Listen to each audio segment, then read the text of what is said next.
Most believers don't enter courtship with bad intentions.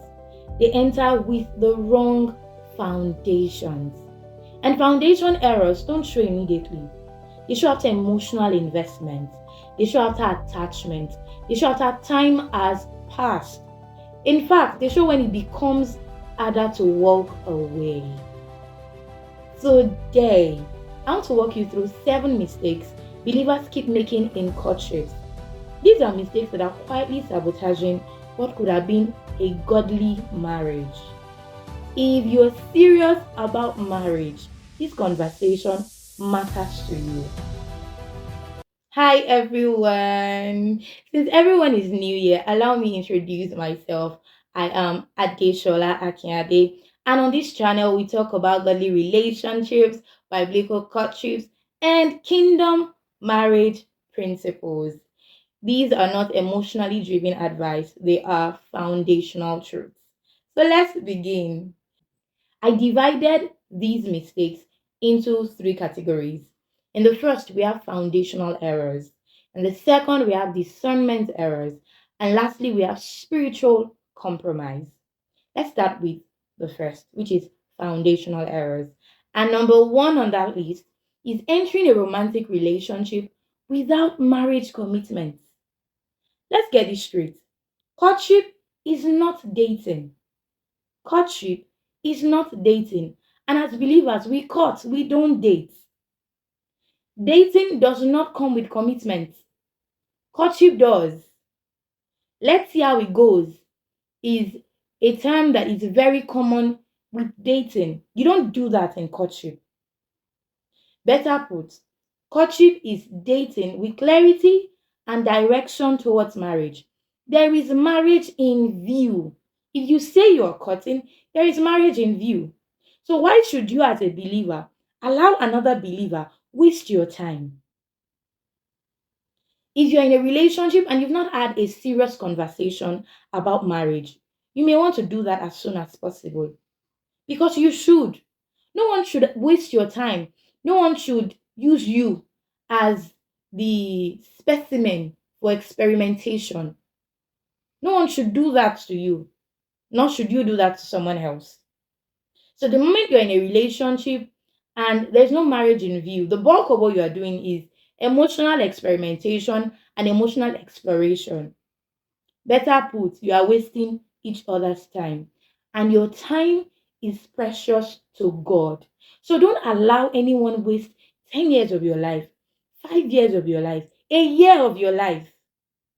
If they are not sure, let them move on. If you are not sure of a person, you don't have to say yes to them. You can just be friends with them. If you're in a relationship, it means that you both are preparing towards marriage. So if you're with someone and you know for sure that you cannot marry this person and you're both believers, end it. End it. Because the moment you both are experimenting, the moment you both give yourselves to exploring and seeing how it goes, one person will surely end up wounded and your time will be wasted. Don't do that to yourself and don't do that to another person. The second foundational error is keeping the relationship secret. Keeping the relationship secret. You're not a secret to be hidden. You are not a secret to be hidden. Some say secrecy feels romantic. Oh, my dear, secrecy is not maturity. It may feel romantic, but it's not maturity. The Bible calls you the light of the world. You're a city set upon a hill that cannot be hidden. Why should your relationship be hidden? Why should your relationship be the exception? If two believers are in a relationship, people should know. People should know. Don't allow anyone keep you a secret. It's not a cult. People should know, not the whole world, but people that matter to the both of you. Your trusted friends, your trusted family members, your mentors, they should know. These people will guide you. They will help you. They will correct you. They will keep you both accountable. One person cannot just up and go. Going where? You have to give accounts. They will guide you, they will help you, and it delivers you from being manipulated. And because they are manipulators, there are people that are having affairs with multiple sisters in the same church. There are ladies having affairs with multiple brothers in the same church. And if you are mute, you keep mute, you don't talk about your relationship, people that could have helped you, they won't because they didn't know about it. It delivers you and prevents you from being manipulated. So don't allow anyone keep you a secret. You are not a secret. You are the light of the world. So allow your relationship shine. The third foundational error, and this one I'm very particular about it because I see a lot of believers in this loop, is entering a relationship out of pity or fear or for survival. It will shock you that some believers don't enter a relationship because they are convinced. They enter it out of compassion. You feel bad saying no. You don't know how to say no. You don't want to hurt them. Maybe because they've been of help to you or they've mentored you in one way or the other, and now you feel bad. You don't want to say no to them. My dear, say no to them. They will be fine. They'll probably cry, or you guys will not talk for a while, but they will be fine. They will be fine. Saying yes to someone out of pity is wickedness. It is wickedness to you as a person and to them. Because for them, there are other people that genuinely want to be with them. There are other people that genuinely love them. Other people that genuinely love them and want to be with them. And you saying yes out of pity shuts the door for those ones that really care about these people. And to you, it is wickedness to you. Because why should you settle? Why should you settle for someone you know you should not be with, you are not convinced about? Why should you settle for that person? Because you cannot open your mouth to say no. And why must you reward anybody by entering a relationship with them? Why must you reward anybody by marrying them? Buy gifts for them now. Pray for them. Also ask them, how can I help you? And be of help to them. Don't marry anybody as a reward. Don't marry anyone to reward them. It's wickedness. So stop being wicked. Don't be wicked to yourself. Don't be wicked to them. What usually happens when people choose out of pity is that they grow resentful. You will enter the marriage and you'll be resentful. You will hate yourself. You will hate that partner. You will hate the marriage because you are just wondering, how did I get here? Why did I choose this person? Don't do that to yourself. Don't. And maybe your case is fear, you're afraid. You're asking yourself questions like, what if I don't get another chance? What if this is my last chance? What if I don't meet a better person? And you already know that this one that you are with is toxic, is bad, is terrible for you. You're already settling. You are choosing them because of the many what ifs. Allow me to encourage you and tell you that God still has his sons and his daughters in store for you. They've been kept for you. All you have to do is just to be patient and to keep a good attitude while waiting. You will meet them. You will meet them. You will meet the one that is right for you. So don't settle. Don't let anyone pressure you into choosing the wrong person. Bible says fear has torment. It will torment you. It will torment you. In the relationship, you'll be tormented. You will always second guess yourself. You will always second guess the relationship. You won't be anchored because you started on fear. And however way you start the relationship is the way it usually progresses. You will not see the red flags because pressure and fear is what is loud in your mind. You won't see the red flags. You will see the things you need to avoid. So don't allow anyone pressure you into being with them. And don't pressure yourself as well. Don't allow fear choose for you. Your chances of choosing aright if you are led by fear is minimal, is almost zero. So don't do that to yourself. Don't do that to yourself.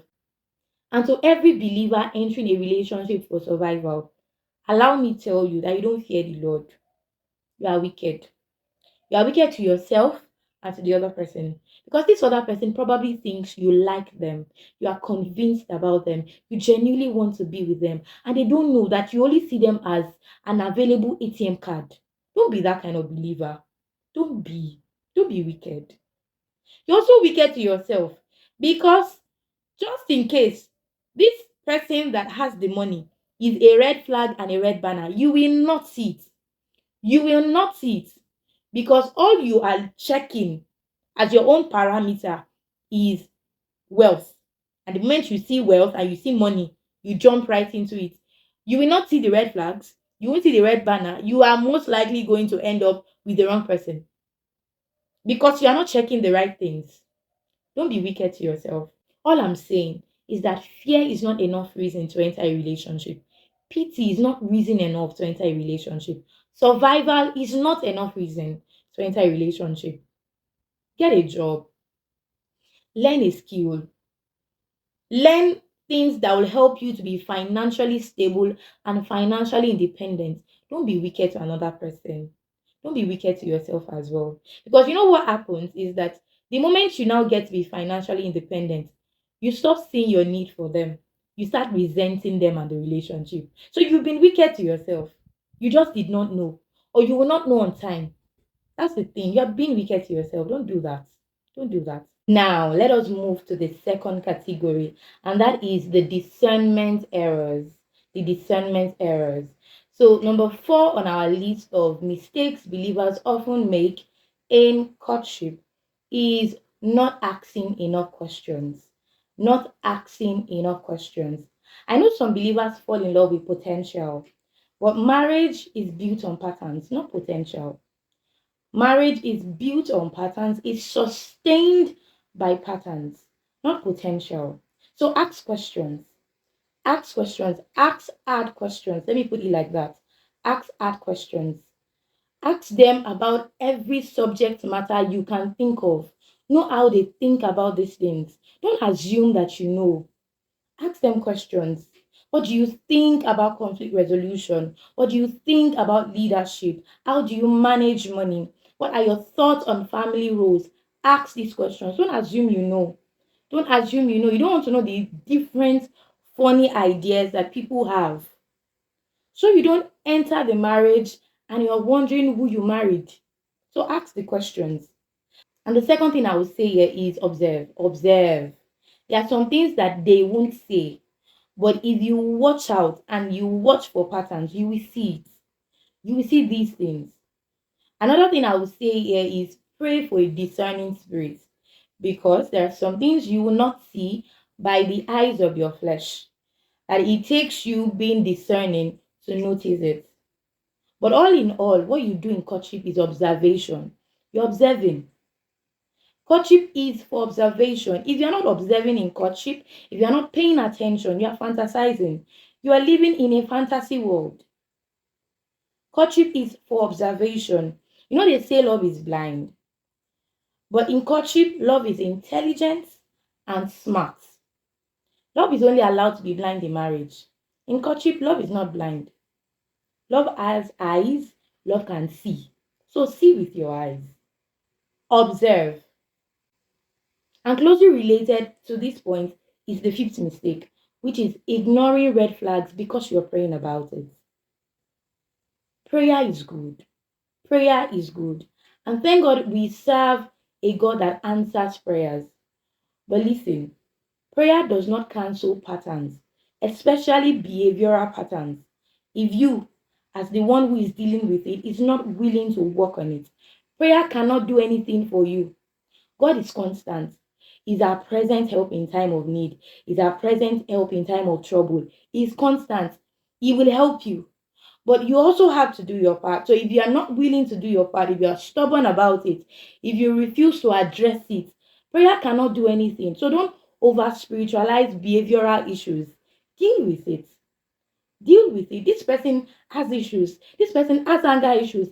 This person explodes at every little disagreement. This person does not respect anybody around him or her. This person avoids accountability. You are seeing these patterns. You are seeing these patterns and you are ignoring it.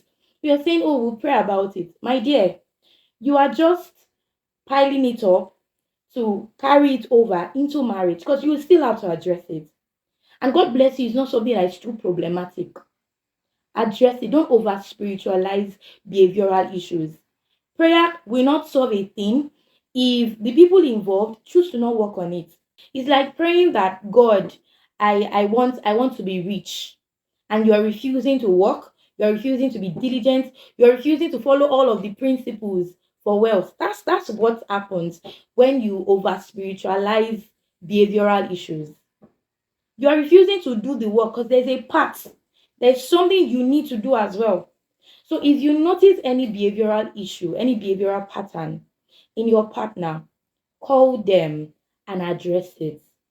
Maybe they don't even know that this is an issue, and you see that this is a deal breaker for you. Call them and address it. Tell them about getting help. Help them to get help. Address it. Get help. Now, if they are stubborn about it, use the door. You tried all you can. Use the door. Because the thing about patterns and behavioral issues and red flags is that it amplifies in marriage. Whatever you see in courtship, it gets louder in marriage. It's magnified. So whatever you cannot deal with now, don't condone it. Because what your partner will believe is that so long you tolerate all the things I'm doing now, it means that can be the standard. So don't set a standard that will frustrate you in marriage. Don't over spiritualize behavioral issues. Address it. Ensure it is addressed. I saw this quote and I believe it's quite relevant. It says, love is patient, but it is not naive. So don't be naive. I know you love this person. I know you really care for this person, but don't be naive. There are certain things, these are deal breakers for you. You try to address it. You try to get a third party. You try to get them help. They are still not willing. Use the door. Don't ignore red flags. Don't. Now let's move to the third category of mistakes believers make when courting. And the sixth mistake under this category is having sex before marriage. Having sex before marriage. I know a lot of people avoid this conversation, but we are not going to do that. Let's address it. Proverbs 9:17 says, stolen waters are sweet, and a bread eaten in secret has pleasure. And that is what having sex before marriage is. Stolen waters. They are stolen waters. And the Bible acknowledges the fact that they are sweet. But have you checked verse 18 to know the end? It says the end is death. The end is the grave. So the end of it is not good. The end of it is destruction and ruin. And this means that when you indulge yourself in sex before marriage, you're ruining your foundations. You are ruining your relationship. It seems enjoyable, but you're ruining a lot of things. Number one, you ruin emotional intimacy. Your communication begins to die the moment you start touching and you introduce sex in your courtship. It begins to die. You stop talking, you stop communicating, you stop asking difficult questions, you start ignoring red flags. Your communication dies. Your ability to think clearly also starts to dwindle. It starts to dwindle. You don't want to do that to yourself. Sex also, it has this ability to make you feel like you're close, you're bonding, but you're not. Because true emotional intimacy has innate conversations, shared values, spiritual unity, and vulnerability. Having sex before marriage only mimics that. You don't have it. That's why you see people getting married and they're asking themselves, who is this person? Do I know you? Because you stopped talking. So it kills communication. It also breeds disrespect. It breaks trust. It breeds disrespect. It breaks trust. If you eventually get married to this person, you realize that it's difficult to trust their ability to exercise self-control. This person that never exercised self-control while when you were courting, now that you are married and maybe you need to travel for a conference, you will find it difficult to believe that they can exercise self-control for 2 weeks or a month that you need to travel. You will have unnecessary anxiety attacks, panic attacks, unnecessary trust issues because of a pattern. And that's what I'm saying. You ruin your relationship much more than build it. Another thing that happens is that because you built an appetite on stolen waters, you realize that in marriage, you don't even enjoy sexual companionship with your partner as you used to outside marriage. So it's not helping you. And the governor of all the reasons is the fact that you dishonor God and you dishonor your body. Sex is powerful. Sex is powerful. But sex outside marriage is destructive. And here is me saying that if you're in a relationship, you're cutting someone already, and you both have already introduced sex before marriage, but you guys want to do it right. This is me saying, get help. You both have gone past the stage of you can help each other. You cannot help each other. Just be honest. Get help. Get both of you should agree and get someone that you can trust and that can handle these matters to help you, because you need help at this stage. There is the space for redemption. So get help. Get help. And the last mistakes believers make in courtship is choosing to not get counsel and not fearing God in their relationship. Choosing to not get counsel. I said it earlier when I was talking about not keeping your relationship a secret. Get counsel. The Bible says, in the multitude of counselors, there is safety. You'll be guided, you know what to do. You make mistakes. You make mistakes because most of these people have gone ahead of you. They can see things that you can't see. So you'll be guided. So get counselors.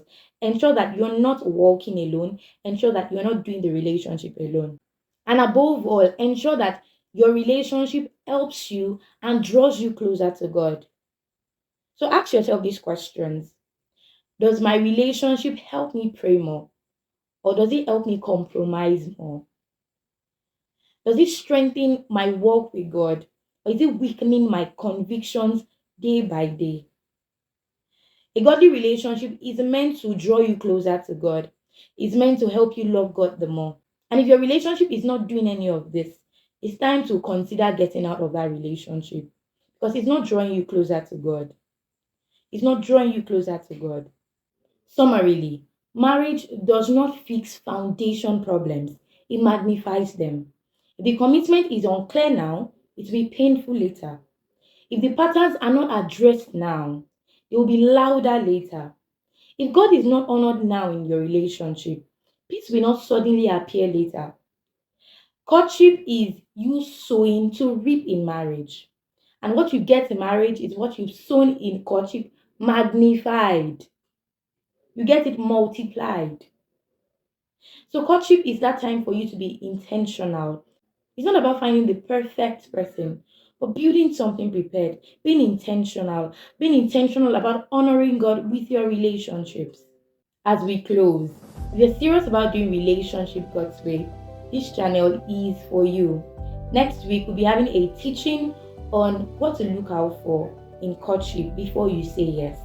So subscribe now so you don't miss it. See you next week.